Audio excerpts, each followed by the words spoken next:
তাহলে দুটো বিষয়ের উপরে আমি আলোচনা করলাম, আলোকপাত আনলাম।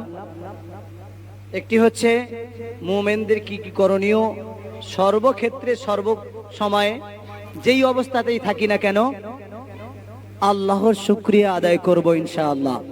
সকলে বলি ইনশাআল্লাহ। যদি খারাপই হয় সেটা আল্লাহর জন্য আলহামদুলিল্লাহ, আর যদি ভালাই হয় সেটা আল্লাহর প্রদত্ত, সেটাও আলহামদুলিল্লাহ।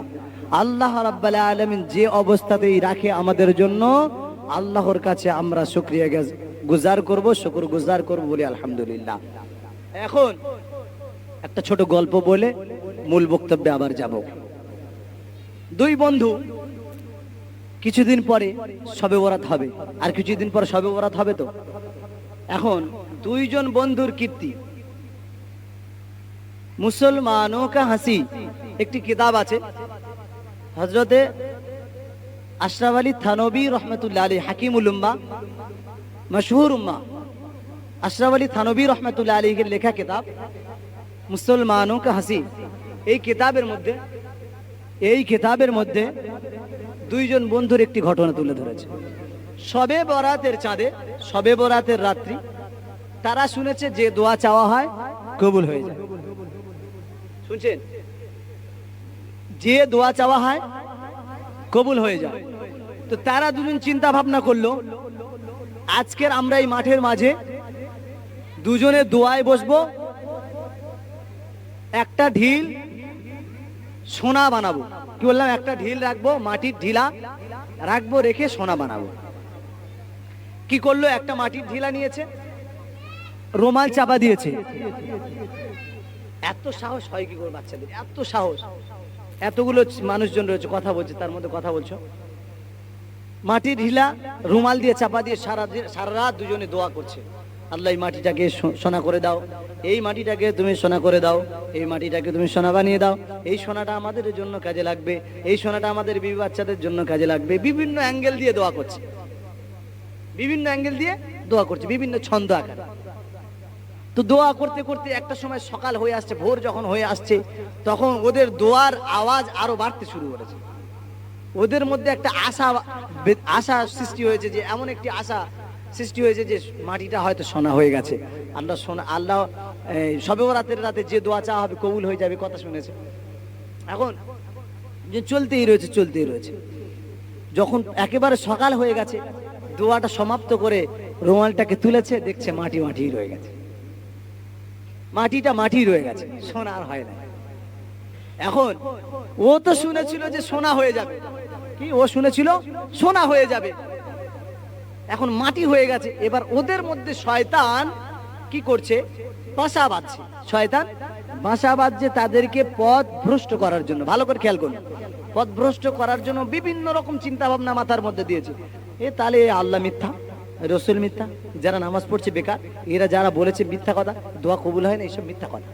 তাদের মধ্যে শয়তান বাধা দিচ্ছে, বিভিন্ন রকম কথা দুজনের মধ্যে আলোচনা হচ্ছে। যদি কবুল হতো না কেন? সারা রাত ধরে আমরা দোয়া করেছি, সারা রাত ধরে আল্লাহর কাছে কেঁদেছি, এই মাটিটা সোনা করার জন্য, হলো না কেন? এখন এমন সময় ওই দুজনের কথাবার্তা চলছে, ঠিক সেই সময় ওখান থেকে একটা দর্জি যাচ্ছিল। কে? দর্জি।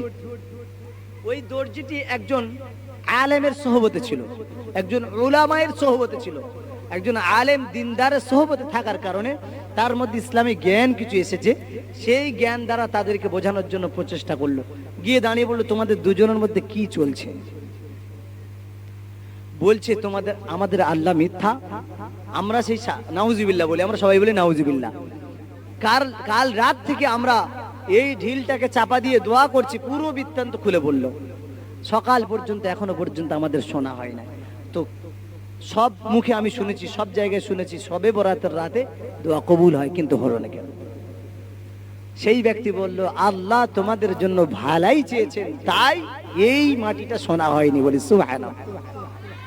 বুঝি কিভাবে ভালো চেয়েছে? এবার তো কৌতূহল হচ্ছে যে কিভাবে ভালো চেয়েছে। আমরা চাইছি আমাদের সোনা হোক, আমাদের বিবি বাচ্চা ভালো থাকবে, আর আল্লাহ আমাদের ভালো চেয়েছে বলছে, তাই সোনা দেয়নি, মাটি রয়ে গেছে। তো সেই ব্যক্তি বলল, আমার যতটুকু বুদ্ধিমত্তা, সেই বুদ্ধিমত্তা দিয়ে এতটুকু আমি বোঝাতে পারবো। সেটা হচ্ছে এই সোনাটা যদি, এই মাটিটা যদি সোনা হয়ে যেত, সকালবেলা দুজনের দুটো ঢিলা তো রাখুনি তোমরা, একটা ঢিলা রেখেছিলে, এই একটা ঢিলে রাখার কারণে এই ঢিলাটা যদি সোনা হয়ে যেত, দুজনের মধ্যে এমন দ্বন্দ্ব হয়তো লেগে যেত, সেই দ্বন্দ্বটার কারণে দুজনের মধ্যে একজন নিহত হতে, আর একজন নিহত হওয়ার পরেই আদালতে বিচার হওয়ার পরে যে নিহত হতো, যে বেঁচে থাকতো, সেই বেঁচে থাকা ব্যক্তিটা তোমাদের মধ্যে যে জীবিত থাকবে তার বিরুদ্ধে মামলা হতো, আর মামলায় তার ফাঁসির সাজা হতো, অর্থাৎ দুজনেই মারা যেতে। অর্থাৎ আল্লাহ রাব্বুল আলামিন তোমাদের কল্যাণ বুঝেছে, তাই তোমাদেরকে এই ঢিলাটা সোনা বানায়নি। সুবহানাল্লাহ। তাদের মধ্যে শয়তান যে বিড়ম্বনা দিচ্ছিল, এই বিড়ম্বনাটি তারা সরিয়ে ফেললো, তাদের চোখ খুলে গেল, তারা বুঝতে পারলো যে আমরা ভুল পথে অগ্রসর হচ্ছিলাম। তো তারা তওবা করলো এবং আল্লাহর শুকরগুজার করলো যে আল্লাহ এই মানুষটাকে আমাদের জন্য পাঠিয়ে দিয়েছে। তো এই যে সোহবতটা হচ্ছে দ্বীন সোহবত, উলামাদের সোহবত। উলামাদের সোহবতে আসলে নিজেদেরকে প্রতিষ্ঠিত করা যায়। এখন আরো একটি ছোট্ট গল্প বললে বুঝতে পারবো এই সোহবতে আসার কথা। বলে সোহবতে আসতে গিয়ে অনেক পীর মুরিদি ব্যাপার হয়ে যায়, অনেকে পীর মুরিদি ব্যাপার করে ফেলে। কেউ তাসাউফের জ্ঞান দিতে গিয়ে, এক মিনিট,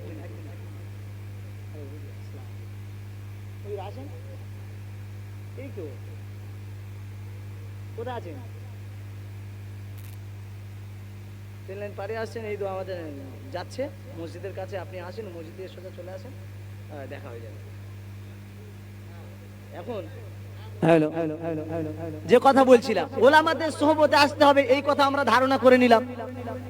আমার দিকে খেয়াল করে, ওলামাদের সোহবতে আসতে হবে এই কথাটি ধারণা করে নিলাম। এই ধারণাটি হয়েছে বলে এইবার কি করছি আমরা, যে কোনো একটা পীর মুরিদি ধরে নিলে হবে না, কিন্তু পীর মুরিদি ধরে নিলে হবে না। বর্তমান সময়ে যে পীর মুরিদি ব্যাপার চলছে, আল্লাহ রসুলের সময়ের যে তাসাউফের জ্ঞান, যে তাসাউফের ইলম শিক্ষা দেয়া হতো, সেই শিক্ষা এরা অবনতি করছে, সেই তাসাউফ দিতে পারছে না। হাতুড়ে ডাক্তারের একটা গল্প আছে। হাতুড়ে ডাক্তার হচ্ছে একটি মরণ ফাঁদ। হঠাৎ করে হাতুড়ে ডাক্তার আর একটা তার ছেলে দুজনে একটা রুগী দেখতে গেছে। একজনের জ্বর হয়েছে, কি বললাম, জ্বর হয়েছে, শুনছেন, রুগী দেখতে গেছে। তো যখন তাদের বাড়িতে গেছে, যাওয়ার পরে বলছে, হাতটা নাড়ানাড়ি করলো, কপালে একটু হাত দিল, হাতটা নাড়া নিয়ে এই যে নাড়িটা শিরা আছে, শিরা ধমনী আছে, সেখানে হাত দিয়ে একটু করলো। ও তুমি অতিরিক্ত তেঁতুল খেয়েছো না? কি বলছে, তুমি অতিরিক্ত তেঁতুল খেয়েছো, সেজন্যই তোমার জ্বর এসছে। হ্যাঁ, যে রুগী সে বলছে, হ্যাঁ আমি তো অনেক তেঁতুল খেয়েছি, সেজন্যই হয়েছে। হাতুড়ে ডাক্তার ফুট করে বলে ফেলেছে তেঁতুল খেয়েছো, বলছে হ্যাঁ। তার ছেলে তো সাথে ছিল, তার ছেলে সাথে ছিল। তো ওই কথাটি বলার পরে তাকে উপযুক্ত সাম্মানিক দিয়ে, অর্থ দিয়ে তাকে বিদায় দিল। তার যে ট্রিটমেন্ট করে চলে এসেছে, সাম্মানিক অর্থ দিয়ে বিদায় দিয়েছে। এখন ছেলেটি তো কায়দা শিখে নিয়েছে, বলে আমার পিতা যেরকম করেছে আমি ওরকম করব। পিতাকে রাস্তা আস্তে আস্তে বলছে, তুমি তো আব্বা, তুমি তো এরকম বললে, তো কিভাবে বললে? বলছে, আরে বাবা, আমি যখন ঘরের মধ্যে প্রবেশ করেছি, ও যে খাটে শুয়েছিল, ওই খাটের নিচে অনেকগুলো তেঁতুলের খোসা পড়েছিল, ওটা দিয়ে ধারণা করে বলে দিয়েছি অনেক তেঁতুল খেয়েছে। বুঝতে পেরেছেন তো? ঠিক আছে, এই ব্যাপার, তাহলে আমি এইরকম এবার চালাবো। ও হঠাৎ করে একজনের হাঁপানি রোগ হয়েছে, একজনের হাঁপানি রোগ হয়েছে, তো ওর পিতাকে ডেকে চলে গেছে, আমি চালিয়ে দেবো, সমস্যা নাই। গিয়েছে, যাওয়ার পরে দেখছে খাটের নিচে একটা ছেঁড়া জুতো পড়ে আছে। কি বললাম, খাটের নিচে একটা ছেঁড়া জুতো পড়ে আছে। তো গিয়ে হাতটা ধরে নাড়ে চেড়ে বললো, তোমার হাঁপানি রোগটা এজন্য হয়েছে, তুমি ছেঁড়া জুতো খেয়েছো কি একটু আগে? বললাম, বুঝেছেন? যখন এ কথা বলেছে, তখন সাথে সাথে তার আশেপাশে সবাই অবাক। কি ব্যাপার, ছেঁড়া জুতো খাওয়ার কথা বলছে, কে মার ধর ধর ধর ধর। বুঝতে পারছেন পরিস্থিতি? যদি সঠিক জায়গায়, সঠিক সোহবতে যদি আপনি না আসতে পারেন, সঠিক আলেমের সোহবতে যদি না আসেন, সঠিক তাকওয়াবির আলেমের সোহবতে যদি আপনি না আসতে পারেন, তাহলে আপনার জন্য কোনো কল্যাণকর সেই আলেম বয়ে আনতে পারবে না, অর্থাৎ সেই তাসাউফ আপনাকে দিতে পারবে না।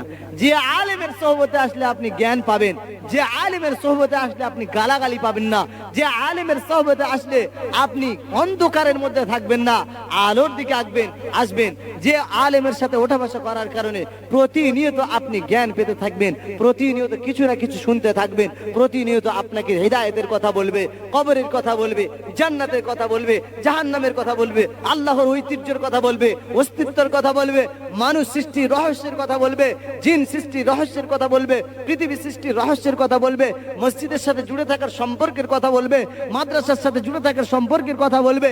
এমন আলেমের সাথে আমাদের থাকা দরকার। যে সোহবতটা ভুল দেবে সেই রকম আলেম আমাদের যাচাই বাছাই করা দরকার। এখন যে কথাটি বলবো, রাসূলুল্লাহ সাল্লাল্লাহু আলাইহি ওয়াসাল্লাম আমাদের জন্য হচ্ছে মাসিহা। কি বললাম? রাসূলুল্লাহ সাল্লাল্লাহু আলাইহি ওয়াসাল্লাম হচ্ছে আমাদের জন্য মাসিহা।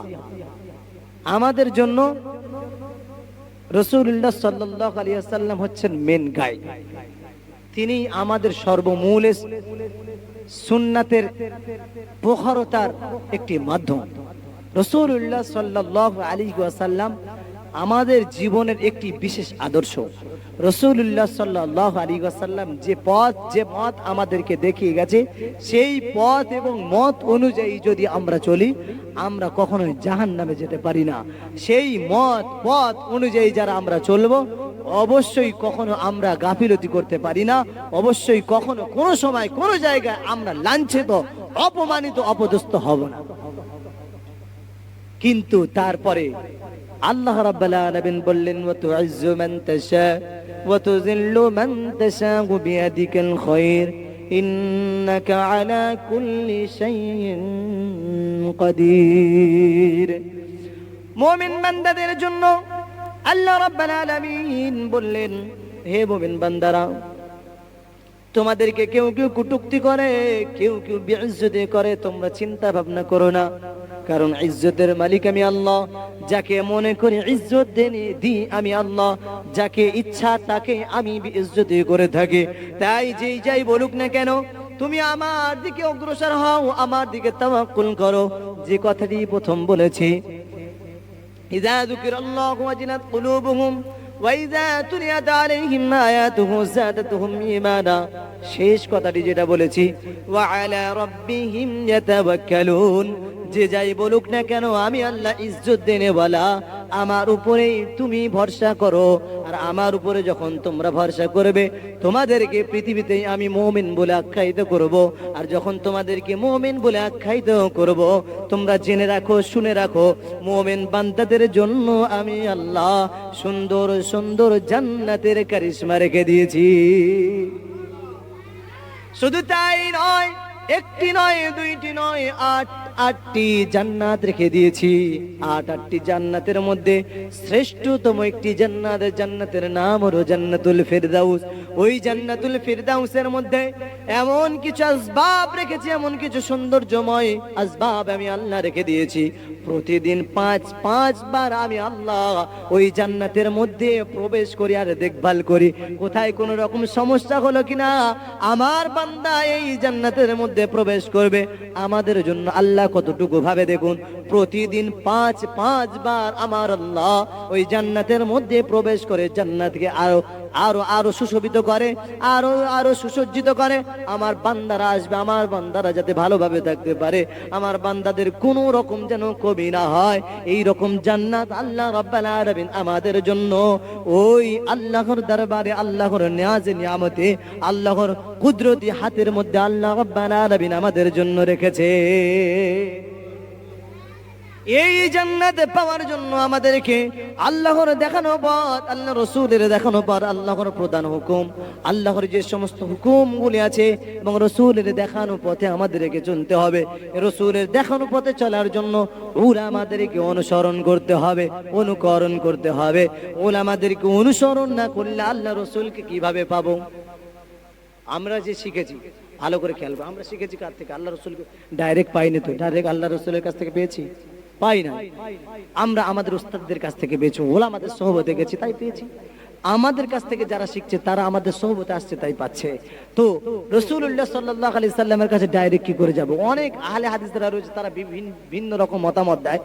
যদি খেয়াল করে দেখেন, যদি বলেন শুধু হাদিস নেব আর কোরআন নেব, যদি এটুকু খেয়াল করেন, সত্যি কথা বলতে হাদিস আর কোরআন যদি নিতে চান, যদি কোনো ইমামকে ছেড়ে দেন যে আমরা কোনো ইমাম নেব না, আপনি হাদিস পেতেন না। আপনি হাদিস পেতেন না। যে সমস্ত আলে হাদিসরা বলছে আমরা হাদিস আর কোরআন শুধু মানবো, এই হাদিস পেতই না। এই সমস্ত ইমামদের মাধ্যম দিয়ে আমরা পেয়েছি।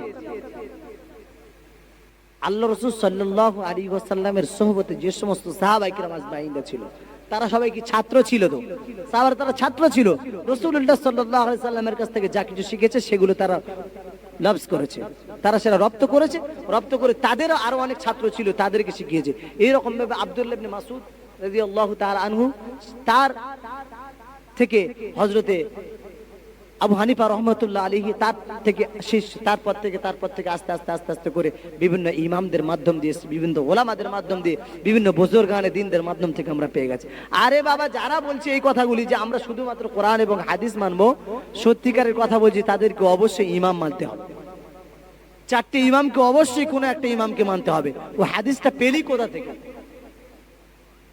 মুয়াত্তা ইমাম মালিক, ইমাম এই যে বুখারী শরীফটা পেলাম কোথা থেকে? ইমাম বুখারীর মাধ্যম দিয়ে। হ্যাঁ কিনা?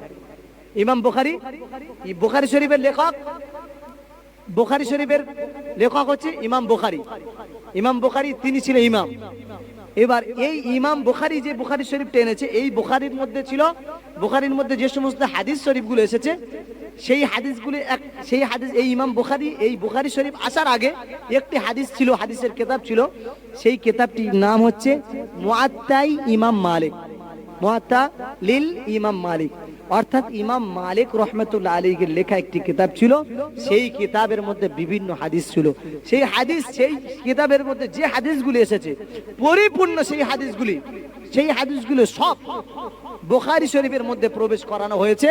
এবং সেই সাথে সাথে আরো কিছু এক্সট্রা বেনিফিট, আরো কিছু হাদিস এই বুখারী শরীফের মধ্যে প্রবেশ করানো হয়েছে। তাই পৃথিবীতে এখন বর্তমানে কোরআনের পরে যদি শ্রেষ্ঠ কিতাব থেকে থাকে, সেটা হলো বুখারী শরীফ। এখন আপনি বুখারী মানবেন অথবা ইমাম, অথচ ইমাম মানবেন না, তাহলে আপনি বুখারীটা মানলেন কি করে? বুখারী মানবেন, ইমাম মানবেন না কি করে?